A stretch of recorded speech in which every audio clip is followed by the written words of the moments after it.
నమస్కారం వార్తలకు స్వాగతం నేను రజిత ముందుగా ముఖ్యాంశాలు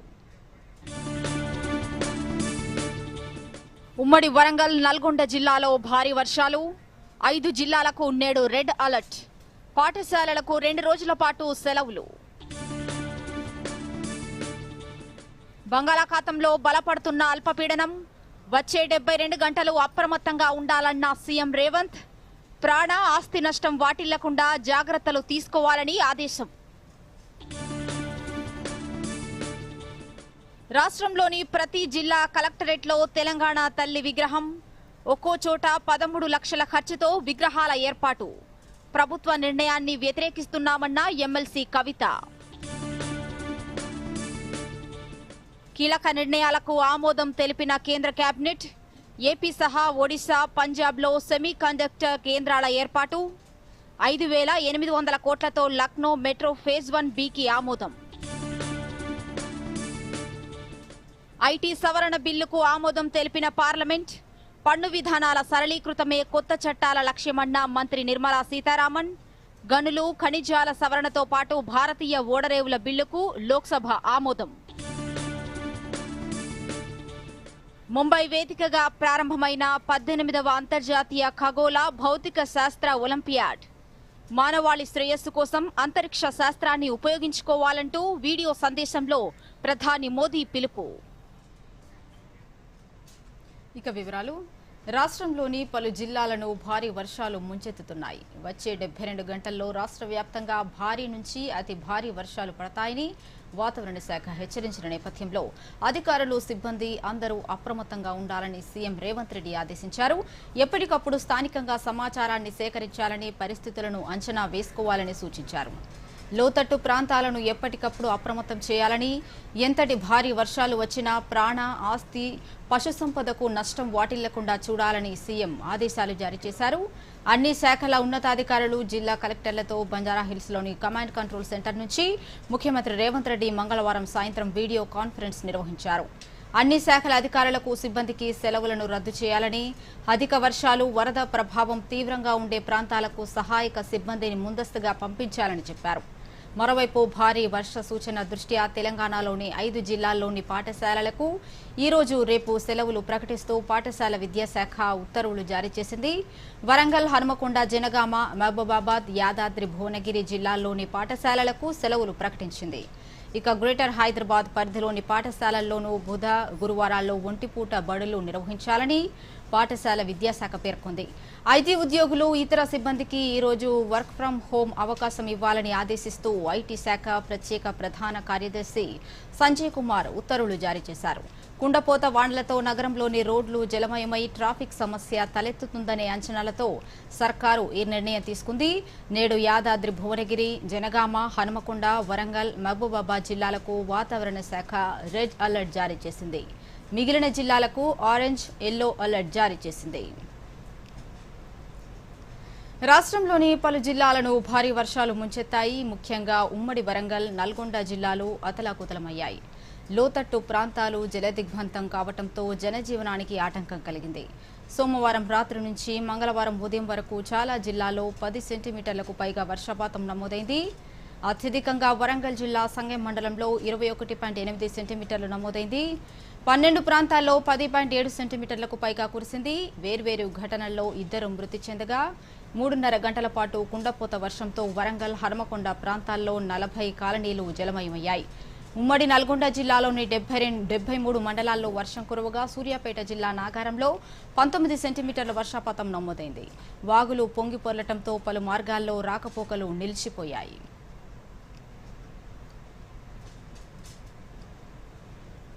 ఇక తెలంగాణలో భారీ వర్షాల హెచ్చరిక నేపథ్యంలో 5 జిల్లాలకు రెడ్ అలర్ట్ 9 జిల్లాలకు ఆరెంజ్ హెచ్చరికలు జారీ అయ్యాయి ముఖ్యమంత్రి రేవంత్ రెడ్డి అధికారులను అప్రమత్తంగా ఉండాలని అధికారులను ఆదేశించారు హైదరాబాద్తో పాటు వరద ప్రభావిత జిల్లాల్లో ముందస్తు చర్యలు చేపట్టాలని ప్రత్యేక అధికారులను నియమించాలని కలెక్టర్లకు సూచించారు ఇక దీనిపై మరింత సమాచారం మా ప్రతినిధి రాజేష్ అందిస్తారు చెప్పండి రాజేష్ భారీ వర్షాల నేపథ్యంలో ప్రభుత్వం ఎలాంటి చర్యలు తీసుకుంటోంది వరద ప్రభావిత ప్రాంతాల్లో ఎలాంటి చర్యలు తీసుకుంటున్నారు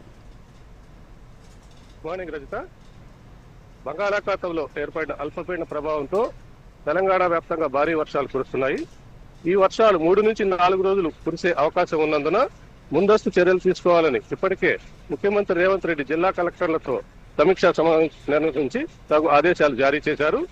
ఎక్కువగా రంగారెడ్డి, సైబరాబాద్, మేడ్చల్, మల్కాజ్గిరి జిల్లాల్లో 10 నుంచి 15 సెంటీమీటర్లు కొన్ని చోట్ల, 20 సెంటీమీటర్ల వరకు మరికొన్ని చోట్ల భారీ వర్షం కురిసే అవకాశం ఉన్నందున మేడ్చల్, మల్కాజ్గిరి కలెక్టర్ కార్యాలయంలో కాల్ సెంటర్ ఏర్పాటు చేసి ఎప్పటికప్పుడు అధికారులు సమీక్షించి ఎక్కడ వరద ప్రభావిత ప్రాంతాల్లో ప్రజలు ఇబ్బంది పడకుండా జాగ్రత్తలు చేపట్టారు. అయితే రాజేష్, నేడు ఏ జిల్లాలకు వాతావరణ శాఖ అలర్ట్ జారీ చేసింది మరియు ముఖ్యమంత్రి అధికారులకు ఎలాంటి ఆదేశాలు జారీ చేశారు? ఈ రోజు నుంచి 3 రోజుల పాటు యాదాద్రి, భువనగిరి, జనగామ, వరంగల్, హన్మకొండ, మహబూబాబాద్ 5 జిల్లాల్లో భారీ వర్షాలు కురిసే అవకాశం ఉన్నందున ఈ 5 జిల్లాలకి రెడ్ అలర్ట్ జారీ చేశారు. ఇక్కడ ప్రత్యేక అధికారులు నియమించి ఎప్పటికప్పుడు సమీక్షించి ప్రభుత్వానికి తగు సలహాలు, సూచనలు అందించి ప్రజలు ఎలాంటి ఇబ్బందులు పడకుండా చూడాలని ఇప్పటికే ముఖ్యమంత్రి ఆదేశాలు జారీ చేశారు. మరో 9 జిల్లాలకు ఎల్లో అలర్ట్ జారీ చేశారు. పెద్దపల్లి, కరీంనగర్, మేడ్చల్, మల్కాజ్గిరి, రంగారెడ్డి, సైబరాబాద్ ఈ తదితర జిల్లాల్లో ఎల్లో అలర్ట్ జారీ చేశారు. ఈ జిల్లాల్లో కూడా ఎప్పటికప్పుడు కలెక్టర్లు ఆ కార్యాలయాల్లోనే ఉండి సమీక్షిస్తూ ప్రభుత్వానికి సలహాలు, సూచనలు అందిస్తున్నారు. ధన్యవాదాలు రాజేష్.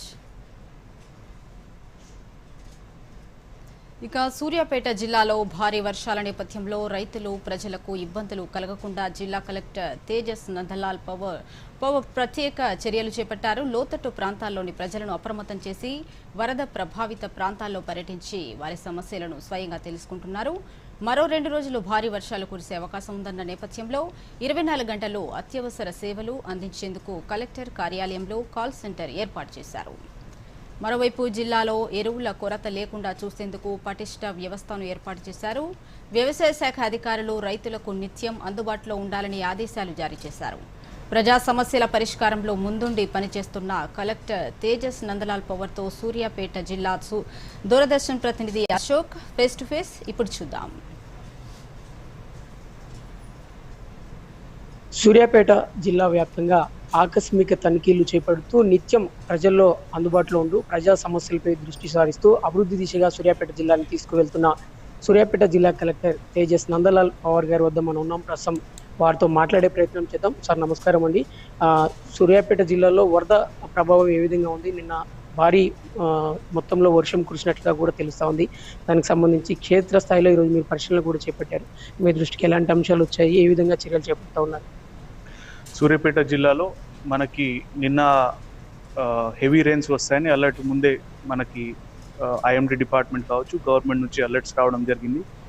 ముందుగానే గవర్నమెంట్ ఆదేశాల మేరకు మనం కమాండ్ అండ్ కంట్రోల్ రూమ్ నుంచి మనకి ఇన్ఫర్మేషన్ వచ్చిన వెంటనే మనం కింద కమ్యూనికేట్ చేయడానికి కమ్యూనికేషన్ ఛానల్స్ ఓపెన్ చేసి ఉన్నాం. జిల్లాలో కంట్రోల్ రూమ్ ఏర్పాటు చేసి ఉన్నాం.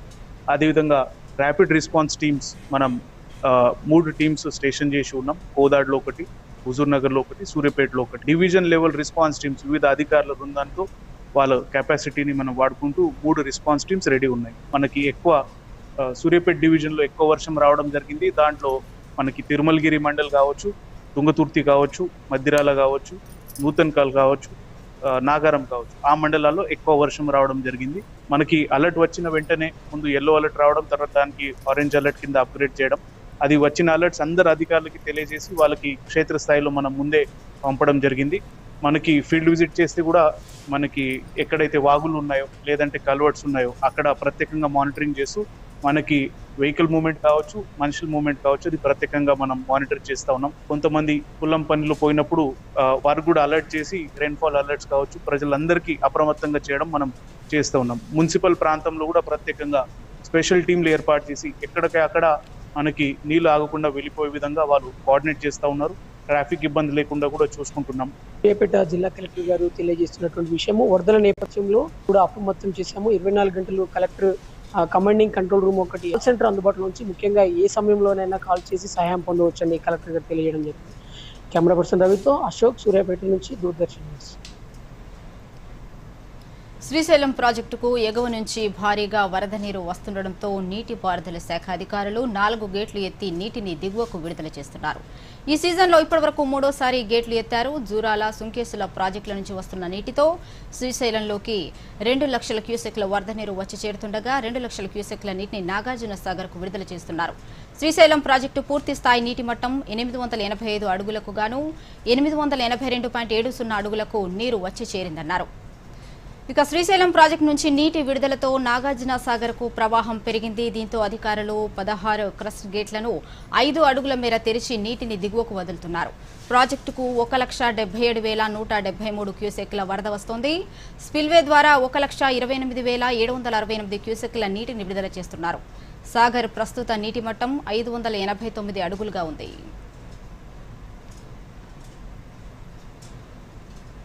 ఉజ్బెకిస్తాన్ అధ్యక్షుడు షౌకత్ మిర్జియోయేవ్తో ప్రధానమంత్రి నరేంద్ర మోదీ ఫోన్లో మాట్లాడారు. ఈ సందర్భంగా మిర్జియోయేవ్తో భారత్లో జరగబోయే 79వ స్వాతంత్ర్య దినోత్సవం సందర్భంగా మోదీకి భారత ప్రజలకు శుభాకాంక్షలు తెలిపారు. ఇరు నాయకులు వాణిజ్యం, కనెక్టివిటీ, ఆరోగ్యం, సాంకేతికత, ప్రజల మధ్య సంబంధాలతో సహా ద్వైపాక్షిక సహకారంలో పురోగతిని సమీక్షించారు. అలాగే ప్రాంతీయ, అంతర్జాతీయ అంశాలపై చర్చించారు. భారత్, మధ్యాసియా మధ్య లోతైన సంబంధాలను మరింత బలోపేతం చేయాలని ఇరు దేశ అధినేతలు నిర్ణయించారు. ద్వైపాక్షిక సంబంధాలను ముందుకు తీసుకెళ్లేందుకు నిరంతర సంప్రదింపులు కొనసాగించాలని అంగీకరించారు. మానవాళి శ్రేయస్సు కోసం అంతరిక్ష శాస్త్రాన్ని ఉపయోగించుకోవాలని ప్రధానమంత్రి నరేంద్ర మోదీ పిలుపునిచ్చారు. భారత్లో నిర్వహిస్తున్న 18వ అంతర్జాతీయ ఖగోళ భౌతిక శాస్త్ర ఒలింపియాడ్ను ఉద్దేశించి ఇచ్చిన వీడియో సందేశంలో ప్రధానమంత్రి నరేంద్ర మోదీ ఖగోళ శాస్త్రంలో భారతదేశం సాధించిన చారిత్రక సమకాలీన విజయాలను వివరించారు. ఈ ఒలింపియాడ్లో 64 దేశాల నుంచి 300 మందికి పైగా యువ ఖగోళ శాస్త్రవేత్తలు పాల్గొంటున్నారు. 5వ శతాబ్దపు గణిత శాస్త్రజ్ఞుడు ఆర్యభట్ట చేసిన కృషిని ఆయన గుర్తు చేసుకున్నారు. చంద్రయాన్-3 విజయాన్ని, ఆదిత్య L1 సౌర అబ్జర్వేటరీ విజయాన్ని ఆయన తన ప్రసంగంలో ప్రస్తావించారు. గ్రూప్ కెప్టెన్ శుభాంశు శుక్లా అంతర్జాతీయ అంతరిక్ష యాత్ర దేశానికి గర్వకారణమన్నారు. యువతలో శాస్త్రీయ ఆసక్తిని పెంపొందించడానికి దేశీయంగా STEM రంగాలలో మహిళల భాగస్వామ్యాన్ని, పరిశోధన, పర్యావరణ వ్యవస్థలో గణనీయమైన పెట్టుబడులను ప్రోత్సహించడం జరుగుతుందన్నారు. It is a joy to connect with more than 300 shining stars from 64 countries. I warmly welcome you to India for the 18th International Olympiad on Astronomy and Astrophysics. In India, tradition meets innovation. Spirituality meets science. And curiosity meets creativity. For centuries. 605.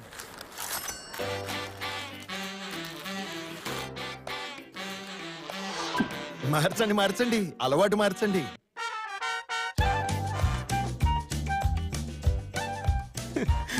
మార్చండి అలవాటు మార్చండి. ఇప్పుడు దగ్గరలో ఉన్న బ్యాంకుకి వెళ్లి పాత నోట్లు మార్చండి. బ్యాంక్ వీల్లేదంటే RBI ఒంబడ్స్మన్ కి ఫిర్యాదు చేయండి. RBI అంటుంది, విషయాలు తెలుసుకోండి, జాగరూకంగా ఉండండి. వార్తలకు తిరిగి స్వాగతం. కేంద్ర మంత్రివర్గం పలు కీలక నిర్ణయాలు తీసుకుంది. కొత్తగా మరో 4 సెమీ కండక్టర్ ప్రాజెక్టులకు ఆమోదం తెలిపింది. లక్నో మెట్రో ఫేజ్ 1B నిర్మాణానికి, అరుణాచల్ ప్రదేశ్లో 700 మెగావాట్ల జల విద్యుత్ ప్రాజెక్టుకు ఆమోదం తెలిపింది. దేశంలో పెరుగుతున్న ప్రపంచ స్థాయి చిప్ డిజైన్ సామర్థ్యాలను పూర్తి చేసే దిశగా చర్యలు తీసుకోవడంతో పాటుగా జల విద్యుత్ ఉత్పత్తి పెంపు, పట్టణ రవాణా బలోపేతంపై ప్రభుత్వం దృష్టి కేంద్రీకరించిందని కేంద్ర సమాచార ప్రసార శాఖ మంత్రి అశ్విని వైష్ణవ్ తెలిపారు.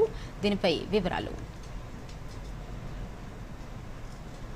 ప్రధానమంత్రి నరేంద్ర మోదీ అధ్యక్షతన సమావేశమైన కేంద్ర మంత్రివర్గం ఇండియా సెమీ కండక్టర్ మిషన్ కింద మరో 4 సెమీ కండక్టర్ ప్రాజెక్టులకు ఆమోదం తెలిపింది. ఈ 4గింట్లో ఒకదాన్ని ఆంధ్రప్రదేశ్లో ఏర్పాటు చేయనున్నారు. ఈ 4 ప్రతిపాదనలు దాదాపు 4,600 కోట్ల రూపాయల పెట్టుబడితో సెమీ కండక్టర్ తయారీ సౌకర్యాలను ఏర్పాటు చేస్తామని కేంద్ర మంత్రి అశ్విని వైష్ణవ్ మీడియాకు తెలియజేశారు. టెలికాం, ఆటోమేటివ్, డేటా సెంటర్లు, కన్జ్యూమర్ ఎలక్ట్రానిక్స్, ఇండస్ట్రియల్ ఎలక్ట్రానిక్స్లో సెమీ కండక్టర్లకు పెరుగుతున్న డిమాండ్ దృష్ట్యా అదనంగా 4 సెమీ కండక్టర్ల ప్రాజెక్టును ఆమోదించడం జరిగిందన్నారు. ఒడిశాలో సిసిఎం 3D గ్లాస్ ఏర్పాటు చేయబడతాయన్నారు. సిడిఐఎల్ పంజాబ్లో, ఏఎస్ఐపి ఆంధ్రప్రదేశ్లో ఏర్పాటు చేయబడుతుందన్నారు. CCM Continental Device, 3D Glass Solutions Inc, advanced system in package అత్యంత కీలకమన్నారు. आप सब जानते हैं कि सेमीकंडक्टर एक फाउंडेशनल इंडस्ट्री है, एक स्ट्रैटेजिक इंडस्ट्री है, एक ऐसी इंडस्ट्री है जिसके बिना कोई देश अपने मैन्युफैक्चरिंग सेक्टर को या अपने आप को एक विकसित देश की गिनती में नहीं कर सकता. ऐसी बड़ी इंडस्ट्री है. आज 4 सेमीकंडक्टर प्रोजेक्ट्स अप्रूव हुए हैं, 2 उड़ीसा में, 1 पंजाब में और 1 आंध्रा में.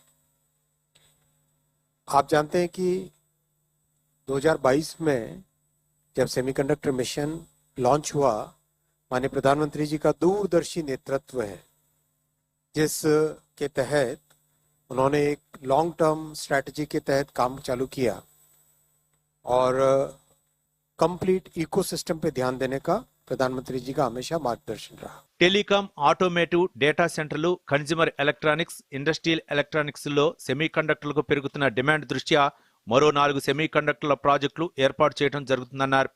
ఆత్మనిర్భర్ భారత్ లక్ష్యాలకు అనుగుణంగా సెమీ కండక్టర్ల తయారీ రంగంతో దేశం స్వయం సమృద్ధి దిశగా ముందుకు సాగుతుందన్నారు. అలాగే పట్టణ రవాణాను మరింత బలోపేతం చేసేలా లక్నో మెట్రో ఫేజ్ 1B నిర్మాణానికి మంత్రివర్గం ఆమోదం తెలిపిందన్నారు. దీన్ని 5,801 కోట్ల రూపాయలతో చేపట్టనున్నట్లు పేర్కొన్నారు.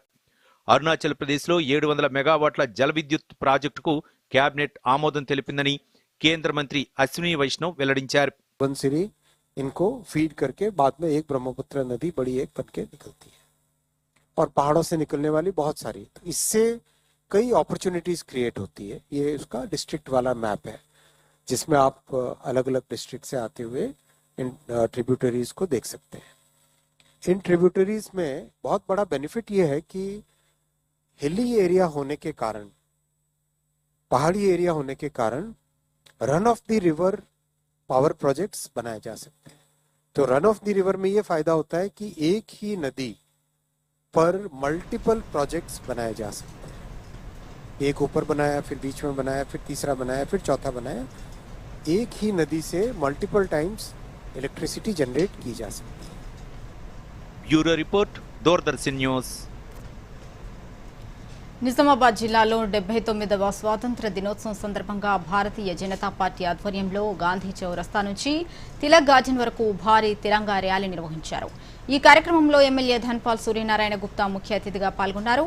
బీజేపీ నాయకులు, కార్యకర్తలు, యువత, విద్యార్థులు పాల్గొన్నారు. ఈ సందర్భంగా ఎమ్మెల్యే ధన్పాల్ మాట్లాడుతూ స్వాతంత్ర సమరంలో అనేక మంది వీరులు తమ ప్రాణాలను త్యాగం చేసి దేశానికి స్వేచ్ఛను అందించారన్నారు. ప్రధాని నరేంద్ర మోదీ పిలుపు మేరకు హర్ ఘర్ తిరంగా కార్యక్రమంలో భాగంగా ఈ ర్యాలీ నిర్వహించినట్టు తెలిపారు. దేశభక్తి, సంస్కృతి, సాంప్రదాయాల వల్ల ప్రపంచ దేశాలు భారత్ వైపు చూస్తున్నాయని, పిల్లలలో చిన్నప్పటి నుంచి దేశభక్తిని పెంపొందించాలని సూచించారు. ఈ తిరంగా ర్యాలీ ముఖ్య ఉద్దేశం భారతీయుల మంత్రం ఒకటే. ఏ సమస్య వచ్చినా కానీ మొన్న సింధూర్ ఆపరేషన్ ఏదైతే భారతీయులందరూ కూడా ఏకదాటిపై ఏ విధంగా ఐక్యమత్యమైనో, ఇది భారతదేశం అత్యధిక జనాభా ఉన్న భారతదేశము, సమయం వస్తే మేమందరం ఒక్క పుట్టి ఒకరే ఉన్నామని చెప్పడానికే ఈ తిరంగా ర్యాలీ. ప్రతి సంవత్సరం కూడా స్వతంత్ర దినోత్సవం కన్నా ముందు తిరంగా ర్యాలీ ఉంటుంది. దాంట్లో భాగంగా ఈరోజు ఇందూర్ నగరంలో ఆ రోజు బ్రిటిషర్ నుంచి ఈ రోజు దేశ ద్రోహుల మీద పోరాటం చేస్తున్న సైనికులకు కానీ, పోరాట యోధులకు కానీ మనస్ఫూర్తిగా నివాళులు అర్పిస్తూ మనం ఈ దేశంలో పుట్టినందుకు గర్వంగా ఫీల్ కావాలని చెప్పే ఉద్దేశంతోనే ఈ ఘర్ ఘర్ తిరంగా, హర్ ఘర్ తిరంగా అనే కార్యక్రమం భాగంగా తిరంగా ర్యాలీ ఈరోజు జేపీ నడ్డా గారి పిలుపు మేరకు పెద్ద ఎత్తున కార్యక్రమం చేస్తున్నాం. చాలా రాష్ట్రాలలో రాష్ట్ర ప్రభుత్వం చేస్తుంది, ఇక్కడ మాత్రం భారతీయ జనతా పార్టీ చేస్తుంది.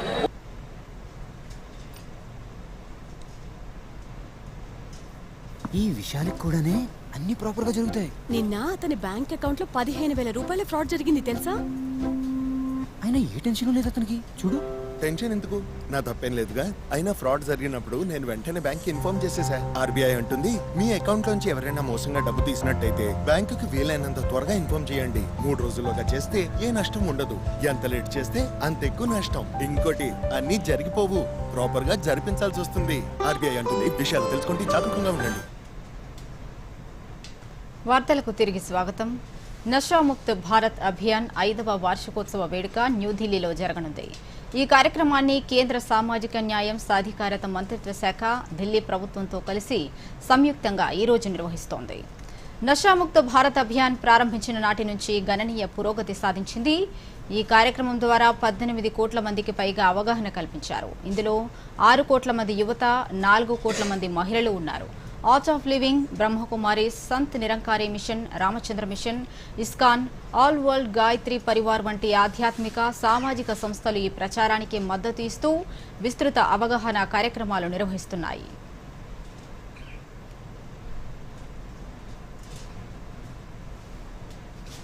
బీహార్లో ఓటర్ల జాబితా ప్రత్యేక సమగ్ర సవరణ వివాదం నేపథ్యంలో సుప్రీంకోర్టు కీలక వ్యాఖ్యలు చేసింది. Aadhaar card, electoral photo identity card, ration కార్డులను పౌరసత్వ రుజువుగా పరిగణించలేమని జస్టిస్ సూర్యకాంత్, జస్టిస్ జోయ్ మల్యా బాగ్చీల ధర్మాసనం స్పష్టం చేసింది. ఆధార్ కార్డు వివిధ సేవలకు గుర్తింపు డాక్యుమెంట్గా ఉపయోగపడుతుంది, కానీ పౌరసత్వాన్ని నిర్ధారించే సాక్ష్యం కాదని ఆధార్ యాక్ట్ 2016 సెక్షన్ 9 ప్రకారం ఇది కేవలం గుర్తింపు ధృవీకరణకు మాత్రమేనని కోర్టు తెలిపింది. ఇక పిటిషనర్ల తరపున కపిల్ సిబల్ వాదిస్తూ ఎస్ఐఆర్ ప్రక్రియలో అసమానతలు ఉన్నాయని, జీవించి ఉన్న వారిని చనిపోయినట్లు జాబితా చేసి 65 లక్షల మంది ఓటర్ల పేర్లను తొలగించారని ఆరోపించారు. ఈసీ తరపున రాకేష్ ద్వివేది ఈ డాక్యుమెంట్లో పౌరసత్వాన్ని నిరూపించవని, ఎస్ఐఆర్ రాజ్యాంగబద్ధమని, ఓటింగ్ అర్హతను మాత్రమే నిర్ధారిస్తున్నామని స్పష్టం చేశారు. కేంద్ర గనులు ఖనిజాల సవరణ బిల్లు 2025కు లోక్సభ ఆమోదం తెలిపింది. కేంద్ర బొగ్గు గనుల శాఖ మంత్రి జి కిషన్ రెడ్డి సభలో గనులు ఖనిజాల అభివృద్ధి నియంత్రణ బిల్లు 2025ను ప్రవేశపెట్టారు. సభ ప్రారంభం కాగానే ప్రతిపక్ష ఎంపీలు నిరసన వ్యక్తం చేశారు. విపక్ష ఎంపీల నిరసనల మధ్యే కిషన్ రెడ్డి బిల్లు వివరాలను వెల్లడించారు. ప్రధాని మోదీ నేతృత్వంలో మైనింగ్ రంగాన్ని బలోపేతం చేసేందుకు ఈ బిల్లులో 6 సవరణలను ప్రతిపాదించామన్నారు. కాంగ్రెస్ ప్రభుత్వ హయాంలో గనుల కేటాయింపుల్లో అనేక అవకతవకలు జరిగాయన్నారు. ప్రధాని మోదీ ప్రభుత్వం 2014లో అధికారంలోకి వచ్చినప్పటి నుంచి పారదర్శకంగా గనుల కేటాయింపు జరుగుతోందన్నారు. ప్రపంచవ్యాప్తంగా క్రిటికల్ మినరల్స్ కు డిమాండ్ ఉందన్నారు. దేశంలో క్రిటికల్ మినరల్స్ అభివృద్ధికి సంబంధించి ఈ సవరణ బిల్లులో అనేక అంశాలను పొందుపరిచామని చెప్పారు. దేశంలో క్రిటికల్ మినరల్స్ డిమాండ్ పెరిగిందని, రానున్న రోజుల్లో క్రిటికల్ మినరల్ పాత్ర మరింత కీలకంగా మారనుంది. ఈ ఏడాది ప్రారంభంలో క్రిటికల్ మినరల్ మిషన్ కు కేబినెట్ ఆమోదం తెలిపిందన్నారు. ఈ మిషన్ మరింత సమర్థవంతంగా ముందుకు తీసుకెళ్లే లక్ష్యంతో ఎంఎంజీఆర్ చట్టంలో సవరణలు ప్రవేశపెట్టామని చెప్పారు. ఆ తర్వాత 6 సవరణలను చర్చకు ఉంచారు. అనంతరం బిల్లును లోక్సభ ఆమోదించింది. Allahabad High Court judge Justice Yashwant వర్మపై 146 మంది ఎంపీలు సంతకం చేసిన అభిశంసన తీర్మానాన్ని లోక్సభ స్పీకర్ ఓం బిర్లా స్వీకరించారు. ఘటనపై విచారణకు 3 సభ్యులతో కూడిన ప్యానెల్ను ఏర్పాటు చేస్తున్నట్లు ప్రకటించారు. ఈ సందర్భంగా స్పీకర్ మాట్లాడుతూ కమిటీలో Supreme Court judge Justice Arvind Kumar, Madras High Court Chief Justice Maninder Mohan Srivastava, Karnataka High Court senior advocate BV Acharya ఉన్నారని తెలిపారు. ఈ కమిటీ త్వరలోనే తన నివేదికను సమర్పిస్తుందన్నారు. విచారణ కమిటీ నివేదిక వచ్చే వరకు ఈ తీర్మానం పెండింగ్లో ఉంటుందని ఓం బిర్లా వెల్లడించారు. స్పీకర్ ఏర్పాటు చేసిన కమిటీకి ఘటనకు సంబంధించి సాక్షులను పిలిచి ప్రశ్నించే అధికారం కూడా ఉంటుంది. నివేదికను తొలుత స్పీకర్కు సమర్పిస్తారు. ఆ తర్వాత సభలో ప్రవేశపెట్టి దానిపై ఓటింగ్ నిర్వహిస్తారు. రాజ్యసభ కొత్త ఆదాయపు పన్ను బిల్లు, పన్ను చట్టాలు సవరణ బిల్లు 2025ను ఆమోదించింది. 6 దశాబ్దాల నాటి ఆదాయ పన్ను చట్టం 1961 స్థానంలో వచ్చే ఈ చట్టం పన్ను విధానాలను సరళీకృతం చేయడం, సమ్మతి భారాలను తగ్గించడం, పాత నిబంధనలను ఆధునికీకరించడం లక్ష్యంగా పెట్టుకుంది. రాజ్యసభలో కేంద్ర ఆర్థిక మంత్రి నిర్మలా సీతారామన్ మాట్లాడుతూ కొత్త పన్ను రేట్లను ప్రవేశపెట్టకుండానే బిల్లు భాషను సులభతరం చేశామని అన్నారు. చట్టాన్ని రూపొందించడానికి 75,000 కంటే ఎక్కువ వ్యక్తి గంటలు పట్టిందని పేర్కొన్నారు. ఆ తర్వాత సభ సోమవారానికి వాయిదా పడింది. జాతీయ క్రీడా పాలన బిల్లు 2025ను రాజ్యసభ ఆమోదించింది. బిల్లును క్లాజుల వారీగా పరిశీలించిన తర్వాత సభ ఆమోదం పొందింది. అలాగే జాతీయ డోపింగ్ నిరోధక సవరణ బిల్లును ఆమోదించింది. బిల్లుపై చర్చ సందర్భంగా కేంద్ర యువజన క్రీడా శాఖల మంత్రి మన్సుఖ్ మాండవియా మాట్లాడుతూ ఎన్డీఏ ప్రభుత్వ హయాంలో క్రీడా బడ్జెట్ కేటాయింపులు పెంచామని అన్నారు. అథ్లెట్లకు నగదు బహుమతులు కూడా సకాలంలో అందజేస్తున్నామని చెప్పారు. వివిధ టోర్నమెంట్లలో పతకాలు గెలుచుకున్న అథ్లెట్లను అభినందించారు. ప్రభుత్వం ఏ క్రీడా సామర్థ్యాల్లోనూ జోక్యం చేసుకోదని, ఏ వ్యవస్థను నియంత్రించదు, కానీ ఈ సంస్థల పరిపాలనలో మాత్రం సహాయం చేస్తుందని వెల్లడించారు. దేశంలో క్రీడల అభివృద్ధికి ప్రభుత్వం ఫిఫా, అంతర్జాతీయ ఒలింపిక్ కమిటీ, ఇతర ప్రపంచ క్రీడా సంస్థలతో మాట్లాడిందని చెప్పారు. దాదాపు శతాబ్దం నాటి ఇండియన్ పోర్ట్స్ యాక్ట్ 1908 స్థానంలో దేశవ్యాప్తంగా పోర్టు కార్యకలాపాలను ఆధునికీకరించడానికి, నియంత్రించడానికి రూపొందించిన ఇండియన్ పోర్ట్స్ బిల్లు 2025ను లోక్సభ ఆమోదించింది. కొత్త బిల్లు పోర్టు నిర్వహణను క్రమబద్దీకరించడం, ఫీజులు, టారిఫ్లకు స్పష్టమైన మార్గదర్శకాలను నిర్ణయించనుంది. అంతర్జాతీయ సముద్ర ప్రమాణాలకు అనుగుణంగా పర్యావరణ పరిరక్షణను అమలు చేయడం లక్ష్యంగా చట్టాన్ని తీసుకొచ్చింది కేంద్రం. तीसरी अनुसूची विधेयक का अंग बने। जो सदस्य इसके पक्ष में वो हाँ कहें, जो सदस्य इसके विरोध में वो ना कहें। मेरे विचार में निर्णय हाँ वालों के पक्ष में हुआ, हाँ वालों के पक्ष में हुआ। पहली से तीसरी अनुसूची विधेयक का अंग बना। जो सदस्य इसके विरोध में वो ना। రాష్ట్రంలో ఎకో టూరిజం అభివృద్ధిపై దృష్టి సారించాలని ముఖ్యమంత్రి రేవంత్ రెడ్డి అధికారులకు సూచించారు. భారీ విస్తీర్ణాల్లో ఉన్న అటవీ ప్రాంతాలు, నదులు, జలపాతాలను సద్వినియోగం చేసే ప్రణాళికలు రూపొందించాలని ఆదేశించారు. అటవీ శాఖపై ముఖ్యమంత్రి సమీక్ష నిర్వహించారు. అమరాబాద్, కవ్వాల్ టైగర్ రిజర్వ్ ఫారెస్టులు ఉన్న తెలంగాణ వాసులు ఇతర రాష్ట్రాల్లోని బందీపూర్, తడోబా వంటి ప్రాంతాలకు పులుల సందర్శనకు వెళ్తున్నారని సీఎం అన్నారు.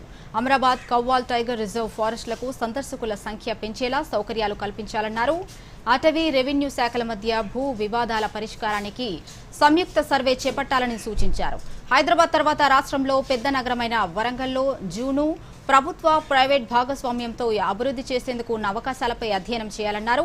అటవీ శాఖ పరిధిలో చేపడుతున్న రహదారులు, ఇతర అభివృద్ధి పనులకు అవసరమైన అనుమతుల విషయంలో సంబంధిత శాఖలు సమన్వయంతో పనిచేయాలన్నారు. సమీక్షలో అటవీ శాఖ మంత్రి కొండా సురేఖ, సంబంధిత అధికారులు పాల్గొన్నారు. తెలంగాణలో 2,500 కోట్ల రూపాయలు పెట్టుబడులు పెట్టడానికి బ్రిటన్ పరిశ్రమల ప్రతినిధి వర్గం ఆసక్తి కనబరిచింది. ఈ మేరకు ఉప ముఖ్యమంత్రి భట్టి విక్రమార్క పరిశ్రమల శాఖ మంత్రి శ్రీధర్ బాబుతో సచివాలయంలో సమావేశమైంది. రాష్ట్రంలో మాల్స్, ఆసుపత్రులు, హోటల్స్ ఏర్పాటుపై ఉప ముఖ్యమంత్రి భట్టి విక్రమార్కతో చర్చలు జరిపింది. ఉప ముఖ్యమంత్రి భట్టి విక్రమార్కతో భేటీ అయిన వారిలో జైల్స్ మెంబ్రే, మార్క్ ఆప్షన్, కోనాల్ ఫెరెట్, నాగెన్ సనత్ కుమార్, సాయి రత్నాకర్, పెంటపాటి, ఫణిగూడివాడ తదితరులు ఉన్నారు. పెట్టుబడులను స్వాగతించడంతో పాటు ఉత్పాదకత, ఉపాధి అవకాశాలు కల్పించడానికి ప్రభుత్వం చర్యలు తీసుకుంటుందని ఉప ముఖ్యమంత్రి తెలిపారు. ప్రభుత్వం పెట్టుబడులకు అనుకూలమైన విధానాలను ప్రోత్సహిస్తుందని అన్నారు. కాలుష్యకారక పరిశ్రమలను హైదరాబాద్ ఔటర్ రింగ్ రోడ్డు వెలుపలకు తరలించే ప్రక్రియను వేగవంతం చేయాలని డిప్యూటీ సీఎం భట్టి విక్రమార్క అమలు సంబంధిత అధికారులను ఆదేశించారు. డాక్టర్ బిఆర్ అంబేద్కర్ సచివాలయంలో ఆదాయ వనరుల సమీకరణ కేబినెట్ సబ్ కమిటీతో డిప్యూటీ సీఎం సమావేశమయ్యారు. ఈ సందర్భంగా కమర్షియల్ ట్యాక్స్, మైనింగ్ శాఖల్లో ఆదాయ ఆర్జనలో మెరుగైన పనితీరు ప్రదర్శించిన అధికారులను కేబినెట్ సబ్ కమిటీ అభినందించింది. సమావేశంలో రాజీవ్ స్వగృహ, హౌసింగ్ బోర్డు శాఖలో ప్రభుత్వ ప్రతిపాదనల ప్రగతిపై సమీక్ష నిర్వహించారు. సమావేశంలో మంత్రి ఉత్తమ్ కుమార్ రెడ్డి, ఆర్థిక, ఆర్ఎండ్బి, కమర్షియల్ ట్యాక్స్, ఇంధన, పరిశ్రమల శాఖల ప్రిన్సిపల్ సెక్రటరీలు పాల్గొన్నారు. ఇక ముఖ్యాంశాలతో వార్తలను ముగిద్దాం. నమస్కారం. ఉమ్మడి వరంగల్, నల్గొండ జిల్లాలో భారీ వర్షాలు. 5 జిల్లాలకు నేడు రెడ్ అలర్ట్. పాఠశాలలకు 2 రోజుల పాటు సెలవులు. బంగాళాఖాతంలో బలపడుతున్న అల్పపీడనం. వచ్చే 72 గంటలు అప్రమత్తంగా ఉండాలన్న సీఎం రేవంత్. ప్రాణ, ఆస్తి నష్టం వాటిల్లకుండా జాగ్రత్తలు తీసుకోవాలని ఆదేశం. రాష్ట్రంలోని ప్రతి జిల్లా కలెక్టరేట్లో తెలంగాణ తల్లి విగ్రహం. ఒక్కో చోట 13 లక్షల ఖర్చుతో విగ్రహాల ఏర్పాటు. ప్రభుత్వ నిర్ణయాన్ని వ్యతిరేకిస్తున్నామన్న ఎమ్మెల్సీ కవిత. కీలక నిర్ణయాలకు ఆమోదం తెలిపిన కేంద్ర కేబినెట్. ఏపీ సహా ఒడిశా, పంజాబ్లో సెమీ కండక్టర్ కేంద్రాల ఏర్పాటు. 5,800 కోట్లతో లక్నో మెట్రో ఫేజ్ 1B ఆమోదం. ఐటీ సవరణ బిల్లుకు ఆమోదం తెలిపిన పార్లమెంట్. పన్ను విధానాల సరళీకృతమే కొత్త చట్టాల లక్ష్యమన్న మంత్రి నిర్మలా సీతారామన్. గనులు, ఖనిజాల సవరణతో పాటు భారతీయ ఓడరేవుల బిల్లుకు లోక్సభ ఆమోదం. ముంబై వేదికగా ప్రారంభమైన 18వ అంతర్జాతీయ ఖగోళ భౌతిక శాస్త్ర ఒలింపియాడ్. మానవాళి శ్రేయస్సు కోసం అంతరిక్ష శాస్త్రాన్ని ఉపయోగించుకోవాలంటూ వీడియో సందేశంలో ప్రధాని మోదీ పిలుపు. దూరదర్శన్ యాదగిరి వార్తలను ఇప్పుడు సోషల్ మీడియాలో కూడా చూడొచ్చు. యూట్యూబ్ అయితే డిడి న్యూస్ తెలంగాణ, ఎక్స్ వేదికగా అయితే DD news Telangana @DD Yadagiri news, Facebook అయితే డిడి న్యూస్ తెలంగాణలో చూసి సబ్స్క్రైబ్ చేసి లైక్ చేయండి, షేర్ చేయండి.